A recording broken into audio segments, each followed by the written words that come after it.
Жалғыз өзің. Ассалаумағалейкум. Бәрі қашып Мен кетті. сіздің Ассалаумағалейкум. Армысың деп қазақша амандас, маған арабша амандаспа.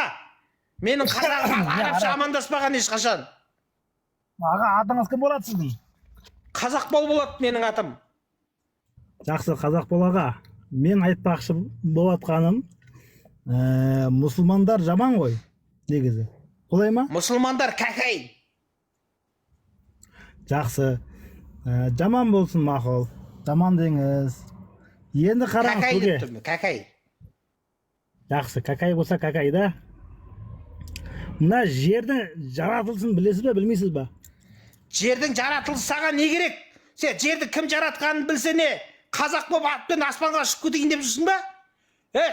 Жердің жаратылысын академик, профессорлар бүкіл дүниежүзінің білімділері жинап алып жер қаяқтан жаратылғанын білмейді. Бірақ сенің кітабыңда Құранда жазып қойыпты, Алла жаратты, адамадан жіберіпті. Динозаврды кім жаратты? Динозаврды. Көке, көрдіңіз бе? Ештеңені білмейсіз. Қалай білмеймін мен? Білем? Жердің жаратқанын саған ешкім білмейді. Жердің кім жаратқанын, не қыласың жаратқанын? Не істейсің ал? Жерді жаратқан менің ата-бабам. Сәбит деген менің ата-бабам жерді жаратқан десем, сенесің ба? Мен үйімде кітапта жазып тұр, Сәбит деген атам жерді жаратыпты.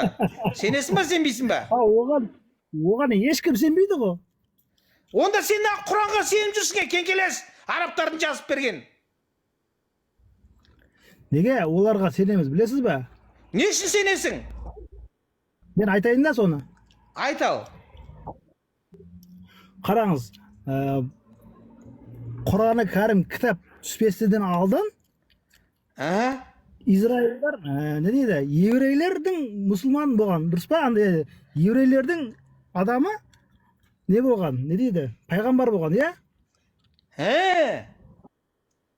Неге еврейлерден шыққан пайғамбардың барлығы?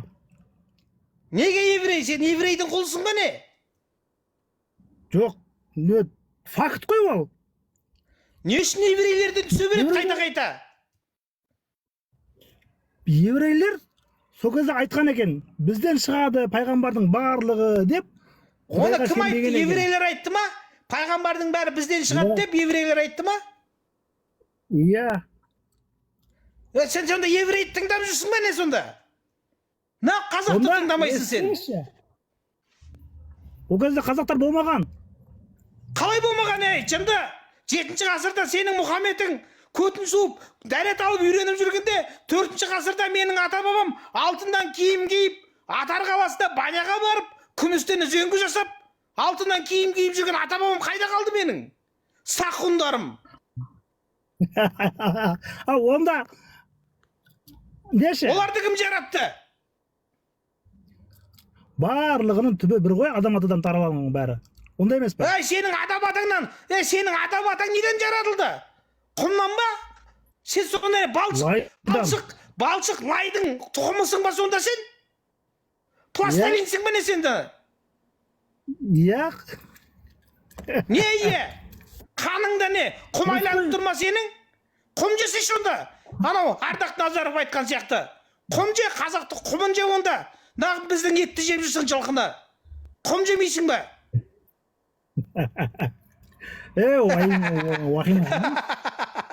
Айналайын, Қуаныш-ай. Құл екенсің таза. Қуаныш, қараш, мен саған бір сұрақ қойын. Сен намаз оқымайтын мұсылмансың, дұрыс қой? Иә, дұрыс. Қара, енді мен саған мынандай логический сұрақ берейін. Қуаныш, қара, сен бір пустыняда тұрсың да, қолыңда 1 литр тасай су бар. Ешкімге бөліп бермейсің. Мына жақта Қытай мұсылман келатыр. Қуаныш, таза тақуа мұсылман, бір қолында Құран, бір қолында жайнамаз. Қуаныш, альхамдулиллахи машаллахи, қолындағы суды маған берші дейді. Мына жақта мен келатырмын, қазақ бол, тәңіріліммен жүретін қазақпын. Қуаныш, араб қол, арабтың көтін сүйген бәле, суыңды маған берші деймін. Қолындағы суды кімге бересің? Екеуге де бермеймін, өзім ішем. Бөлмейді деп тұрмға, біреуге беруің керек. Кімге бересің? Мұсылманға бересің ба? Или мен сияқты тәңіршіге бересің ба? Негізінде бұл қиын сұрақ та. Неге қиын сұрақ ей? Жоқ. Сен естіңіз. қара тыңда енді мен саған жауап берейін. Сен таза қазақ болсаң, қаның қазақ болып тұрса, сен айтатын ең, қазақ бол, сен менің бауырымсың ғой, екеуміздің ата бабамыз осы жерде соғысып, осы жерді бізге подарит етті ғой, екеуміздің қанымыз бір ғой, мен саған берем, Қытай мұсылманның бетіне түкіргенім бар деп, сен неге айтпайсың? Сен көрдің ба? Сенің сатқындығың қаныңа сіңіп кеткен. Тағы бір сұрақ қояйын саған, Қуаныш қара. Сен Қапшағайдың бойында тұрсың, судың жағасында, бүйтіп рахаттанып голый қыздардың көтіне қарап. Сонда оң жағыңа қарап қалсаң, бір никап киген мұсылман қыз, альхамдулахи деп суға батып жатыр. Өлейін деп жатыр суға батып. Сол жағыңа қарап қалсаң, бір қазақтың қызы шашын жайбаған, тұр жалаңаш голый суға батып жатыр. Қай қызды құтқарасың? Бағанағы мен мағанасы бір ғой бұның. Айтсайшы енді қай қызды құтқаратыныңды? Мен мұсылман қызды құтқарам. Міне сенің сатқындығың. Қазақтың қызын өлімге тіле жібердің сен. Неге сен қазақтың қызын құтқармайсың? Сен қазақтың қызы саған жау болды ма не? Қазақтың қызы сонда мұсылман болмаса, сен өлтіріп таптап кете бересің бе? Иә. Міне сенің сатқындығың. Сен қазақпын деп айтпай ендігі жолы. Мен мұсылманмын, мен арабтың құлымын деп айт. Иттің баласы сатқын. Қуаныш, саған дағы бір сұрақ, қара. Қуаныш, қара. Саған дағы бір сұрақ. Саған акиматтан звондап жатыр. Қуаныш мырза, қалыңыз қалай? Бүгінгі күніңіз жақсы өтті ма? Мынау қазақтың өкіметтің басында мынандай өзгерістер болып жатыр. Біз шариғатпен жүреміз, или конституциямен жүреміз. Сіз акиматқа келіп қол қойып кетіңіз. Шариғат болсын ба, или конституциямен сондай зайырлы мемлекет болып қаламыз ба? Сіз кеп қол қойып кетіңіз. Шариғатты қолдансақ, бәріміз мұсылман боламыз. Құранмен жүреміз десе, сіз қайсыған кеп қол қояды дедіңіз? Мен конституцияға қол қояды дедім. Сен сонда не өз кітабыңды сатып жібердің ба? Сонда сен өз Құраныңды, Аллаңды көтіңе тығып қойдың ба, кеңкелес? Сен шариғатпен жүруің керек, мұсылман болсаң. Иттің баласы сатқын. Ағатай, не деп күлесің? Өз қазақ қызын өлімге тіле жіберген сатқын.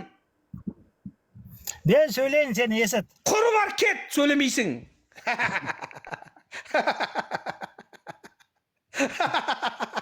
Көрдіңдер ма ағайындар?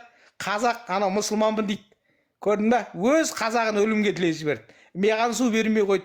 Қазақтың қызын батыр жіберді тұншықтырып. Акиматтан звондаса, кеп шариға конституцияны қолдайын дейді. Кеңке исламды да сатып тұрсың. Сатқын. Жынды кетті ма? Кеңкелес yaptı. Бас демейді. Ноқатай. Ноқай деймін. Не деуші еді шеше? Ноқалай.